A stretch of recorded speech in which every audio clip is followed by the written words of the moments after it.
My name's Ed Piskor. I'm Jim Rugg. Jim, what weekend is it? July 25th. It is the post-San Diego Comic-Con weekend, and I don't know about you, but I feel fresh as a daisy. It's like I wasn't even there. One thing I've discovered when I was paying attention to, like little bits, drips, and drabs of what was happening in San Diego, is that our platform is not the platform to be hinging upon the announcements and stuff at San Diego. Very few things interested me. Basically, nothing. Nothing that I saw was interesting, but I think you came away with a couple of things that I'm happy to speak about. Yeah, I don't have too much either in the way of announcements. Like, it was telling, I think, that they announced the Grand Design, Fantastic Four Grand Design before Comic-Con. Like, I don't know how many big comic book announcements come out of there anymore. The one that stands out to me, the one that caught my eye, is IDW announced that they're going to collect Mr. A, Steve Ditko's Mr. A, into a collection. Yeah, and his body's still warm. It is still warm, and whenever it was full temperature, it was objecting to this kind of treatment. He had been approached to do these collections in the past, and in writing said he did not want to do that. So I guess he didn't have a will, which means his stuff passed on to like next of kin. So it's his brother, I believe, that is in control of his estate at this point. And it's a strange issue. Like, I don't feel like it's a black and white issue. You know, it's easy to defer to an artist that we respect and think like, well, if he didn't want this done, we shouldn't do it. But I don't know if it's that simple. You know, this isn't something that was unpublished, so I don't even know what the big deal is about collecting it on one hand. But it's sparked some interesting writing about this topic, because, I mean, lots of artists and authors and things die with unpublished work or with plans for their work that maybe to destroy the work. You know, several of these articles cite, and I won't say the authors because I would end up with the wrong ones, but several authors who died with, say, unpublished manuscripts and directions to destroy the manuscript. And in some cases that happened, and in some cases it didn't. And it makes me, like, I like thinking about this kind of stuff. It's important to think about this kind of thing. This is a cautionary tale. If you have, and it's an unsexy idea that you have to prepare for and think about, but I cut you off. Well, like, I think about it as like, what's the value of art? Mm-hmm. You know, like, if these were notebooks of a scientist and, you know, they had logs of like how to cure cancer or something, everybody would be in favor of, don't destroy that, we need that. So if art is valuable the way science is valuable, it should be preserved, right? Yeah, it is super complicated. I don't know how I feel about it. Like, I'm processing that sort of thing. And I, as a fan, I'm a part of this culture here in America of comics that I'm deprived of Mobius comics, and I'm deprived of, you know, at least right now, of Katsuhiro Tomo's other stuff. And there are these voids, but once again, those voids are also because of like the estate, in a way. Like the estate of Mobius kind of overvalue the work, in a matter of speaking, which is gross to put it in those terms. But basically what they want for it, no publisher in America is really like ready to fork over that kind of dough. So the Mobius comics we get now, it's like, it's not our Zach. I saw one person suggest, in regards to the Mr. A collection, they should reprint all of the comics in an archival format in a nice box set. That way it wouldn't be a collection in the sense of a book collection, but it would be like all of the comics. So you would be preserving Steve Ditko's wishes to some extent.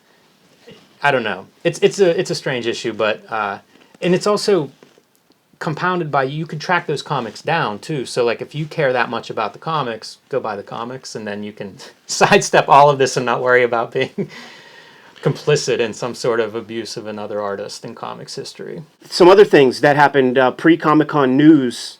Alan Moore announced that he's retiring from comics. Not the first time he's retired, right? I think several times, but it's always been weird because there was always like at least one or two outstanding comics. So there would be provisos in there or something like, well, I don't do superhero comics. Right. Yada, yada. It seems like now, he said comics in general, it's over. And, it's a sad thing. The Kayfabers don't necessarily know this, but we're back to doing Wizard coverage. We're just building up a little bit of a queue. And we recently were unpacking Wizard number 27 that contains an Alan Moore interview. A pretty good Alan Moore interview. as well. Few bad ones, man. Like I don't think I've ever read one. He's A lot of bad Wizard interviews. Not too many bad Alan Moore interviews. Yeah. This was a good interview, though. It really was. And it's interesting because it's returned to superhero comics for him around the time of this interview. So, like, the timing's pretty good to think about. In a way, he was coming back from a bit of a break back then. One thing that stuck with me is they talk about why comics. You know, he's obviously a talented, very creative writer. Why comics? And he mentions that there's not a great comic, you know, no great comic novel has been done yet. Yeah. So there's lots of potential in the form. I wonder how he feels about that now. Because, I mean, a lot of good comics have been produced in the last 30 years. Yeah. Like, I just get the sense that people don't keep up. Like, he doesn't keep up. I don't keep up. Sure, right. And, I mean, it's impossible to keep up now. But I'm sure that he's seen some stuff. Like, he used to be attuned to some of the indie stuff that a lot of his contemporaries weren't into. You know, guys like the Hernandez brothers and Love and Rockets. Yeah, for sure. So, I mean, you know, it wouldn't surprise me if he has seen some of the more noteworthy books that have come through comics in the last 25, 30 years.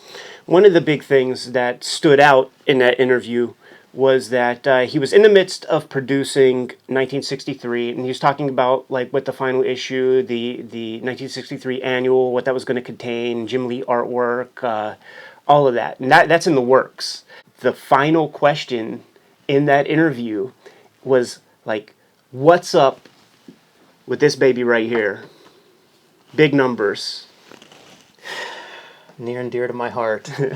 It was still a reasonably contemporary comic there in 1993 or whatever. Mm-hmm. 2 issues came out, both with art by Bill Sienkiewicz. Al Columbia was commissioned to do the art for issue 3. It was never published above ground. You could find PDFs online.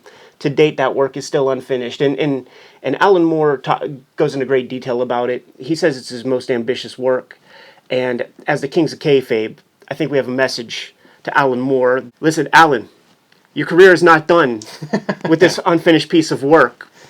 You got to let me and Jim finish this for you, man. What he was talking about with the thing was too sexy, too cool an idea. It's got to see the light of day. So Alan Moore, you're not done. Kayfabers, if you're near Northampton, you got this guy's email address. Hit him up, man. Jim and Ed are up for the challenge. I am speaking for you. Yes, well, I'm on board. Okay. So, Alan Moore, send your people my way. That'll be a definite yes from me. I would be curious to see where that project is in terms of the writing, because he's so known for all of the preparatory material, and that is such a radical comic and would be a radical comic even today. I would love to just see, like, what state it's in, how much he worked out. You know, it'd be like Stanley Kubrick, you know, whenever he died, and they have that documentary about the boxes of files of preparatory material that he had for films that have been done in just imaginary films for him. Alan Moore's got to have, like, files on big numbers. From that interview, it seems like it was very, like, in the very late stages of development, and I think he said he did hundreds of pages of script. What came out, you know, like 70 pages, 60 pages? Yeah, I would love to see some of that stuff. I'd be curious just to see the scripts on some of that stuff, because the scripts that I've seen from him are legendary, right, in their verbosity. I can't imagine with big numbers trying to explain some of the concepts that he has in mind. It'd be volumes. Yeah, I think he described leaving his artist in a smoldering ball of fire at the end of these issues, man. Yeah, I'm trying to think if Bill Sienkiewicz did anything really, like, kind of outlandish after this. Like, this might have been the work that kind of, like, brought him back to the Marvel DC mainstream. Isn't that an interesting thing that's been kind of, like, developing as we go through the history of comics, like, you know, from the 80s forward, and we see these more ambitious works from certain creators where they take a shot, they shoot their shot, it doesn't quite land, so then they sort of pivot and go back to sort of what the original Coke formula. A lot of examples, man. What are you gonna do? You know, like this is very ahead of its time. Big Numbers was very ahead of its time. Like, I think it could grow legs and stand up nowadays, man. But imagine if this is the only thing. It's a weird format. The story is pretty wild for the time. It had everything going against it then, but now comics is a different place. So, Alan, let's do business, man. That'd be awesome. We have a 10-bell salute for the late, great Paul Krasner, who was the editor, I guess publisher, like that's dicey. I can't find the information on who published it specifically, of the Realist magazine. And Krasner was contributing writer to Mad magazine, like post Kurtzman. And from the Mad offices came the Realist, which was like an amazing piece, considered like one of the first pieces of like American counterculture, like in like post like Eisenhower era Right. of these fucking World War II veterans that saw horrors and depravity and very, very bad things and just wanted the most antiseptic, chill, basic life. Let's have order. And Paul Krasner's Realist magazine disrupted that shit, man. Considered Mad magazine for adults. A lot of the famous writers that had their little cameos in Mad magazine showed up in the Realist. So Woody Allen did work in there. Ken Casey did work in there. I discovered the Realist because I was on the hunt to try to figure out where the heck that Wally Wood 2-page spread pinup of the Disney orgy image that I didn't see until the internet was around. And for the longest time, I didn't know that it was even Wally Wood. But I saw that thing. It's a very striking image. I think at this point probably everybody has seen it.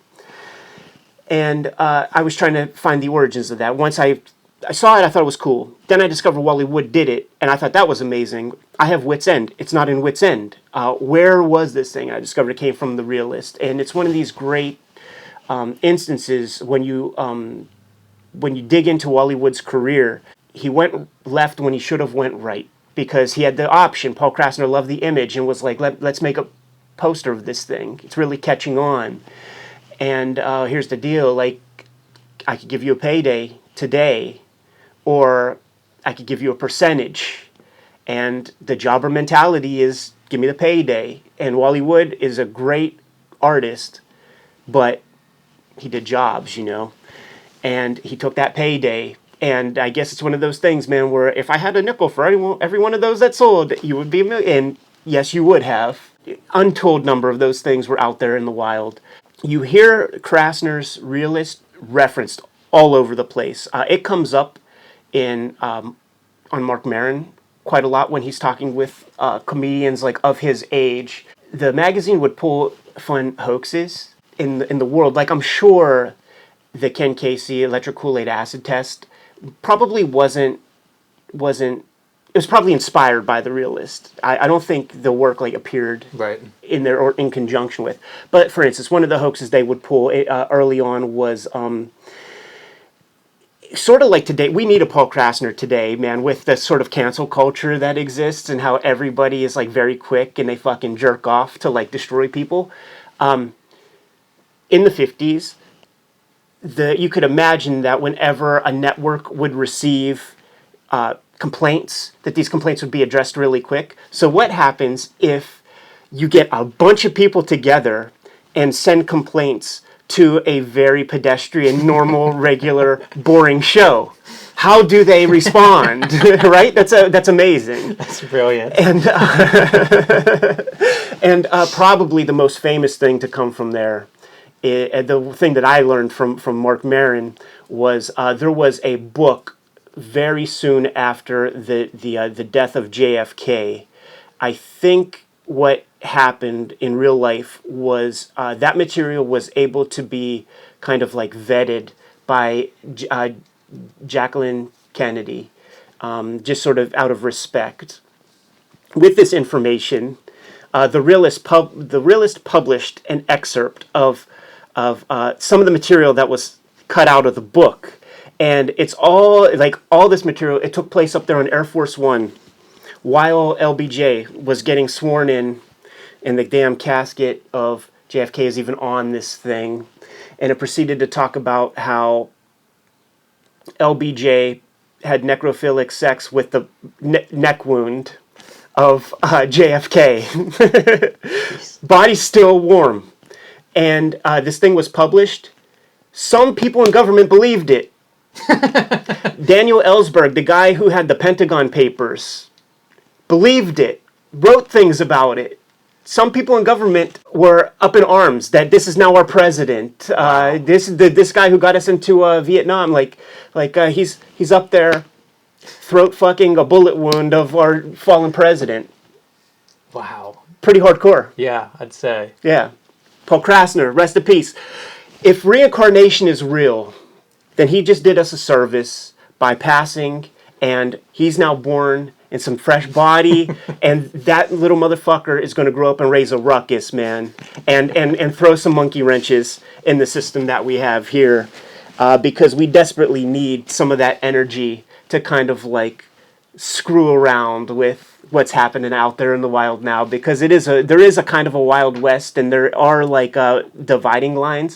So let's create more chaos. That's my feeling always, man. Let's fuck things up a little bit. So I got some feedback from last week's episode on Comic-Con and our take on Comic-Con. Yes. That attendance was down this year. Interesting. And what does that mean? And I don't think that means anything. I think attendance is down or being challenged everywhere, not just in comics. I think a lot of the issues that comics face, we're seeing on bigger scale. You know, a lot of issues comic book shops are facing, I think you could extend to retail spaces. In the case of something like Comic-Con, a big event moment, I think things like Super Bowls have these challenges Totally. where there's just so much vying for our attention, and, you know, what are you getting out of Comic-Con that you can't get at home? You know, like Hall H is one of the big attractions at Comic-Con with the debuts of trailers and things like that. Those things hit the internet maybe simultaneously with their presentations at Comic-Con. You can sit at home and watch this stuff, maybe with a better image, certainly far less expense and more comfortably. So I don't know that a little dip in attendance is a big deal. I think that there has been a bit of a bubble in the comic book convention scene over the last couple of years. And some of the shows that I've attended regularly, I've seen kind of dip a little bit this year. So I don't know that any of that stuff's out of the norm, or something to be alarmed about in particular. A bigger issue is I went to the comic book store recently and was browsing for something. I can't remember what brought me there. And on the new comic book racks, I see Glow, the wrestling, you know, women, gorgeous ladies, a wrestling comic, issues 1 to 3. So it's been out for 3 months, plus probably 6 months before that of solicitation and build up. Glow is my favorite Netflix show, hands down. All I do is comics. All I do is think about comics, read about comics, look at comics, go to comic book shops, talk to you about comics. It's comics, comics, comics. And whenever I'm not doing comics and I'm watching something, Glow might be what I'm watching.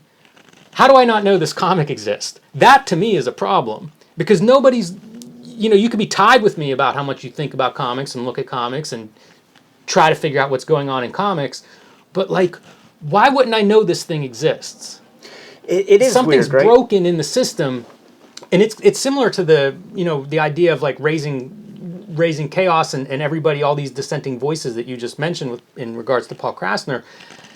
We just have so many comics that it's really hard to kind of like connect those comics to a receptive audience. And maybe that's always been the challenge, but to me, I feel like that was kind of an eye-opening event at the comic shop, looking at this thing that I should know about and just thinking like, why don't I?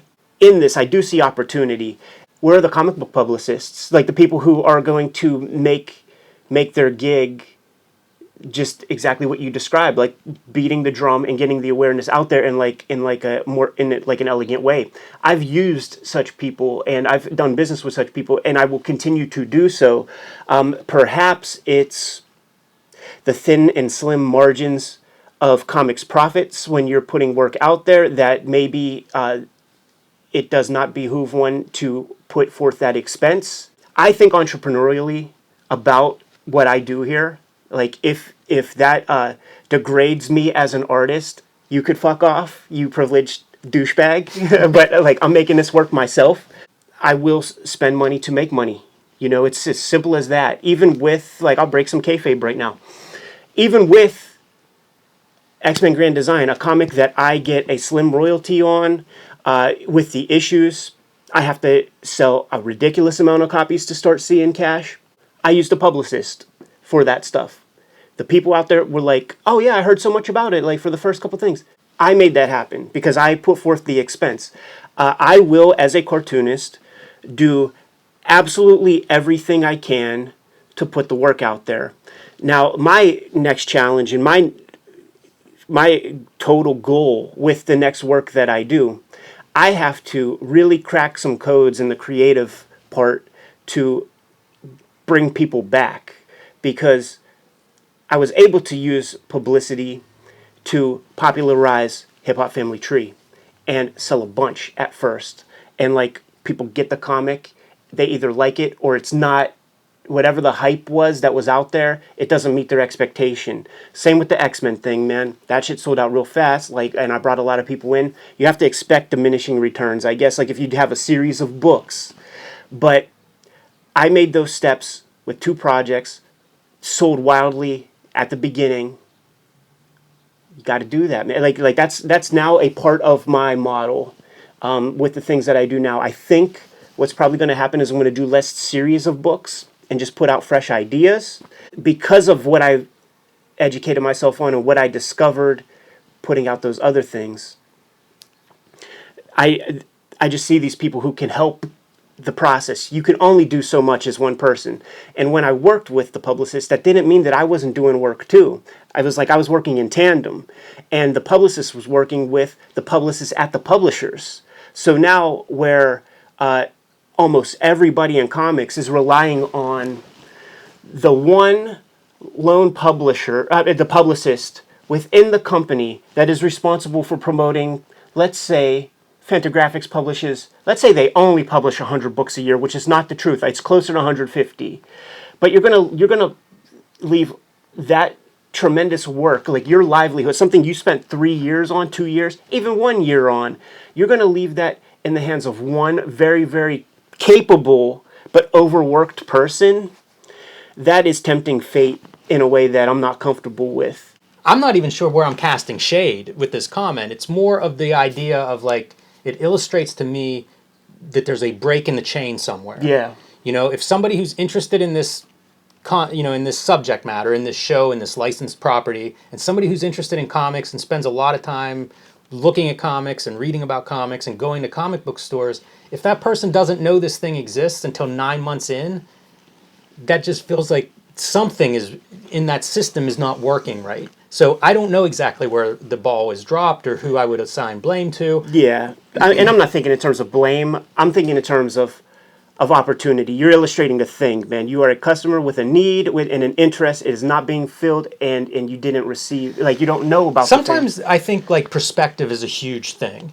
I just read a book on a cross country running team, and partway through the book, the coach starts talking to one of the runners about like, you could win league this year, and it's almost like it had never occurred to this kid, and you take it for granted if you think in those terms, but if you don't think about it, I don't know if you can win. Like, you don't accidentally win something. No. And I feel like a lot of the comics thought process is, it's very dismissive. Even within the industry, cartoonists, we hold our heads down and mumble whenever people ask us about our books. We call these things floppies, and they're disposable. And if you use that kind of language and that kind of thought, that's how it's treated. You know, like, this stuff isn't promoted. I don't know what kind of publicity was involved in the book.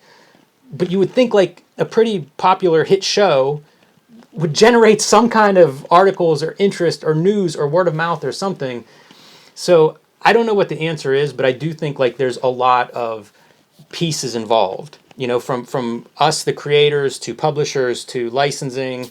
I don't know the answer either. I mean, like, this is a topic that we've talked about and that people add comments to below.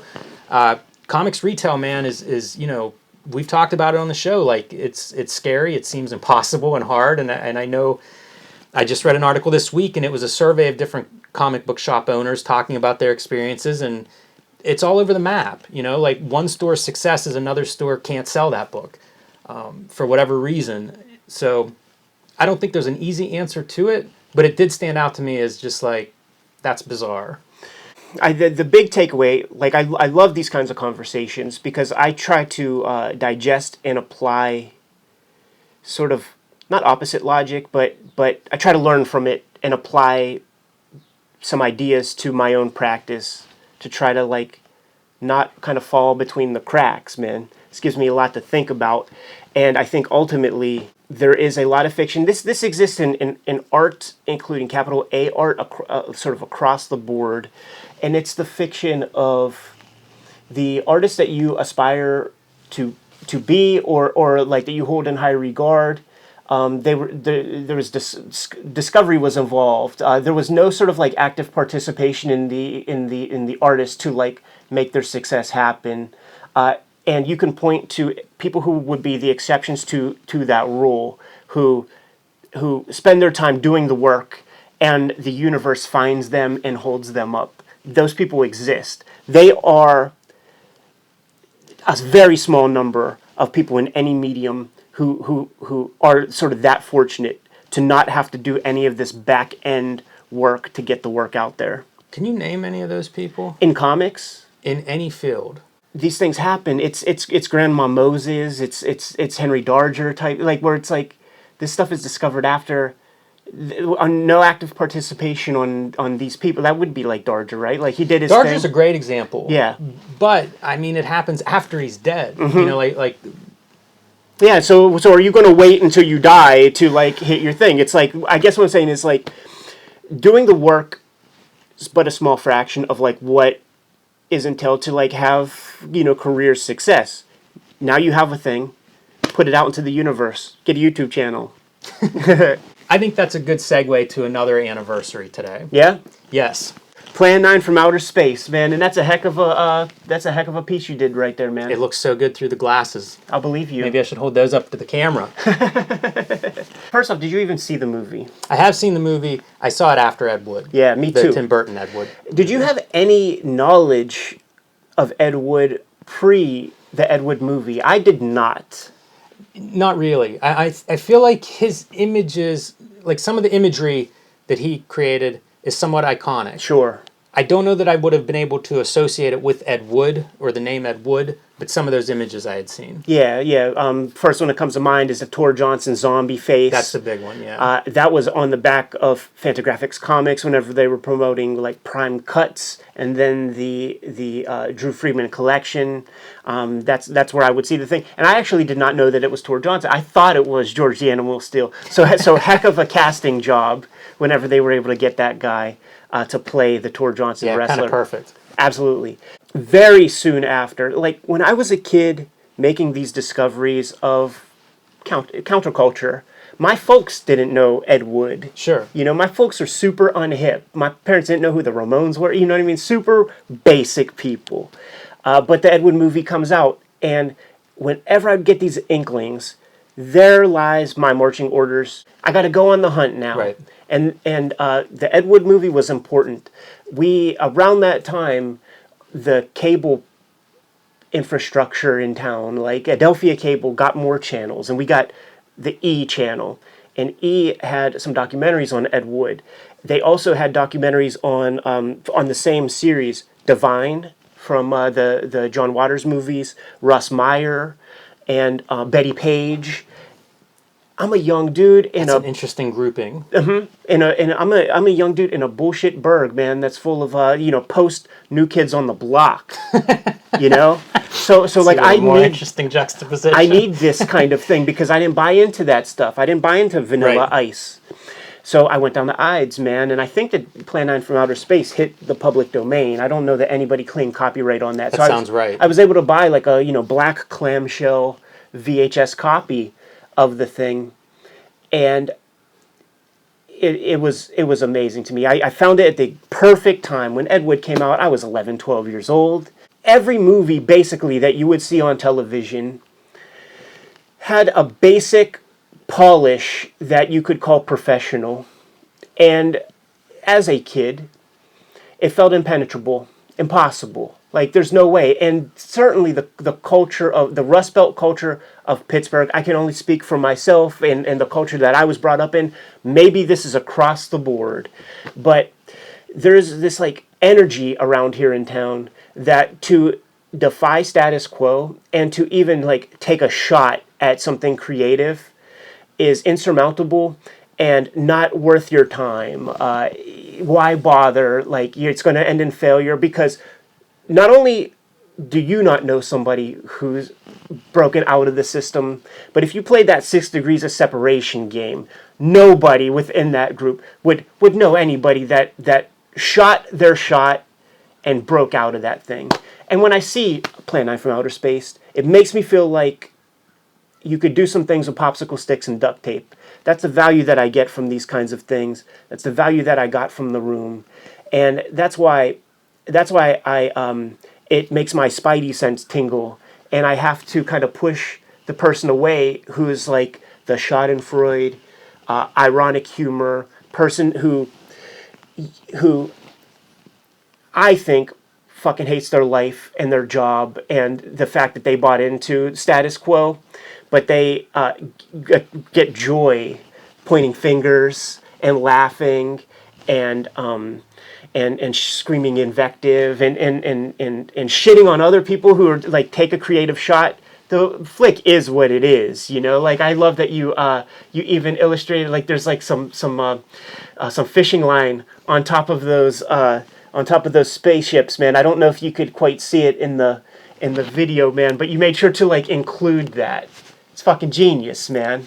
That's another one of the iconic images, though, I feel like, is seeing the really shitty flying saucers in that movie. Yeah. Like, that's one of those iconic images. And I would extend that, Ed, you know, like you talk about, like, seeing these movies and kind of being inspired because you can see the wires and you can kind of see the pieces and it's not perfect. It's not Spielberg making this. It's, who know, you know, it's some guy that maybe doesn't totally know how to make a movie that's just willing this into existence. A lot of those 80s comics that I respond to, it's the same deal. That indie black and white stuff where it's like, this comic's a quarter of an inch off model. Like it's too wide or too tall or it's not quite right. It's not the thing that I would get at the spinner rack, you know, at the newsstand. But it's the spirit. You know, it's like that, especially like, I didn't, you know, you can extend this to comics. I wasn't living in New York City. I didn't know how you would get to draw Spider-Man or something. So like figuring out, oh, you could photocopy it, or you could, you know, just do the black and white one. All of that stuff, it's the same deal. It's almost like an example of like, this is a movie. Like it may not be the big blockbuster smooth thing that you see on you know at the cinema, but it's still a movie. Like everybody's moving and talking, and it's a script, and it's a story. Like that stuff is really inspiring. When enough time passes, you see how the influence affects future artists. So like a John Waters, like comes from he's birthed from Ed Wood movies and Herschel Gordon Lewis Blood Feast and these weird exploitation flicks, but then he adds a layer to it. Right. You know, he adds a polish to it. He adds his own stamp, and that's a growth in the medium. And then say like the next evolution would be maybe like a Harmony Korine, maybe a Jim Jarmusch, or they're probably contemporaries, Waters, but you know Harmony Korine with like a Gummo or something. Like it builds on top, so it's like it's a part of the fabric. It's impossible for me to dismiss that kind of thing. I agree totally.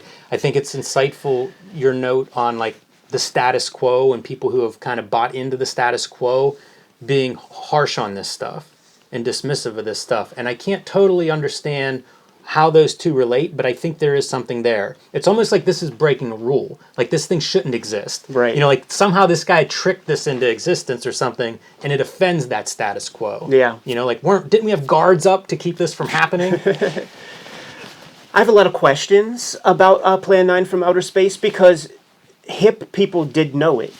And there would have been like, you know, the Golden Turkey Award, like that's sort of how it achieved the status of the worst film, quote unquote, because of like the Golden Turkey Award, and that was a tongue-in-cheek thing because you don't spend that energy in 1980 putting something like that together if you don't have some reverence for the material. It's a silly thing. It's their way to sell a thing to highlight things that they really like. Yes. How did Friedman discover it?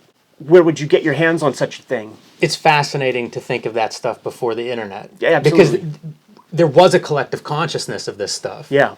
All over. You talk to Klaus, you talk to Friedman, like these guys, they were juiced in.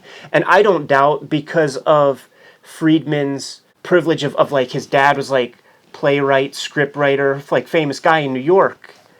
I don't fucking doubt that he had like kind of like film, you know what I mean? Like that, project that shit up on his wall and like watch the movie. Wow. That's fun possible. To think about. Yeah. You know, like absolutely. in the back of those Warren magazines, Creepy Eerie, there would be like the advertisements for like, and it was actually not even the movie. When you like read the fine print, it would be, you would get a reel.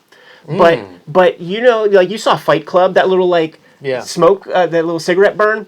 That's like it's time to change reels. Like a movie is fucking 3 or 4 of them shits, and what they're advertising is like a reel of highlights. Like that's what you're getting from like a Creature of the all the best pieces of Creature from the Black Lagoon. Wow. You know, my pops had a bunch of those things. If you still have them, if your dad has them, your grandparents have them. If the film is a little too old, it was produced with this material called silver halide, and it is flammable after about 50 years. So get them shits out of your attic. Very important. Super flammable, right? Yeah. Like that's kind of Inglourious Bastards premise part of it, right? Is how flammable film is. And all those film archives, like I think every studio has lost big hunks of its archives because of how flammable that stuff is. Yeah, as it oxidizes over time, it becomes even more like there's some like a liquid thing that happens, and like that stuff touches air and hits the heat wave temperatures that we had this past week, and you know, your attic burns up. So if Take a look at Grandma's house, man. Make sure that they stay cozy and shit if they have some old Super 8 footage. Man, us collectors are the worst when it comes to fire hazards. Because it's impossible to insure this bullshit, man. Yeah, and also if the fire starts, it's everything's an accelerant. Yeah, forget about it. Everything in here is an accelerant. Forget about it, man. Have your go bag packed. Your important stuff, man, just have it in the bag, like next to your bed, so you can pop out your window, man, and still have your Amazing Fantasy 15. But otherwise, man, you're gonna have to kiss your New York City Outlaws goodbye. Oh, it's so sad. You're gonna have to kiss the Faust goodbye, man. I feel bad for the poor person who lives above me. Like, I make sure, like, as a responsible human being, man, to make sure that there's fresh batteries in those fire detectors, because I mean there is tens of thousands of comics surrounding us this very minute. Yeah, it's a powder keg we're recording in, Ed. I feel nervous now, Jimmy. I think we're gonna be okay. I do too, man. I hold good thoughts. Jim, I guess on that note, we'll get back to making our own comics. Yeah, sounds good, Ed. All right, guys, you know what to do. Like, subscribe, and follow the YouTube channel. Hit the bell icon, and we'll notify you whenever we have new and fresh videos available. You can find Cartoonist Kayfabe gear at our spread shop. There's a link below the video to that. Jim, let's go fireproof the Kayfabe compound, man. Give these guys their marching orders. Read more comics.